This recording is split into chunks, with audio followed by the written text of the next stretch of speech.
Tak určite v druhej tretine tie využité šanci, čo sme mali a v podstate presilovkový gól na 3-0 aj ten druhý trošku šťastnejší, čo bol, čo mu to prepadlo cez ruku a v podstate potom sme udržiavali zápas. No, přesilovkový gól jste dal vy, ale jinak vám ty přesilovky moc nevycházejí, že v poslední době. Čím to je? Tak, když nějaký gól tam občas dáte, no, ale tak ja si myslím, že v každom zápase určite skoro stále dáme nejaký gól. Ja si myslím, že tie presilovky v tom veľkom počte, čo máme, tak samozrejme stále sa podarí dať gól, ale keď dáme jeden gól za zápas, dva, to rozhoduje tie zápasy a ja si myslím, že dneska to rozhodlo 5. Martine, přišlo vám v úzovkách líto golmana, bojoval o nulu, přišel oni v poslední minutě.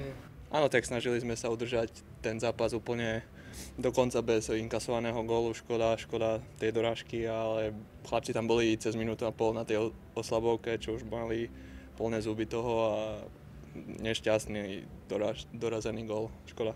A ten váš gól, teda když ještě s tím, tak to bylo tečované, nebo jak to tam bylo? Tam Polda stal pred bránou, ja som sa snažil hneď, poboli sme sa dohodli, že to vystrelím. A čakal som, že ten predo mnou hráč to blokne, ale prešlo to a padlo to do brány, takže som rád. Martine, už víte teda verdikt, jestli zůstáváte, pokračujete? Ešte do konca sezóny určite ostávam a potom sa uvidí ďalej, čo bude. Takže to hostování do konce tohle... Do konca sezóny, áno.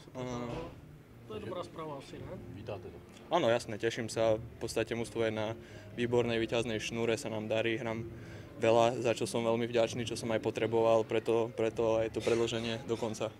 Zase, že ste sa třeba aj vyklidnili, že už máte jasno? A tak samozrejme, že to človeku pomôže sa cíti lepšie, keď vie, že bude mať prácu na ďalšie mesiace a v podstate ja som rád, ja som sa snažil robiť všetko preto, aby som tu ostal do konca roka.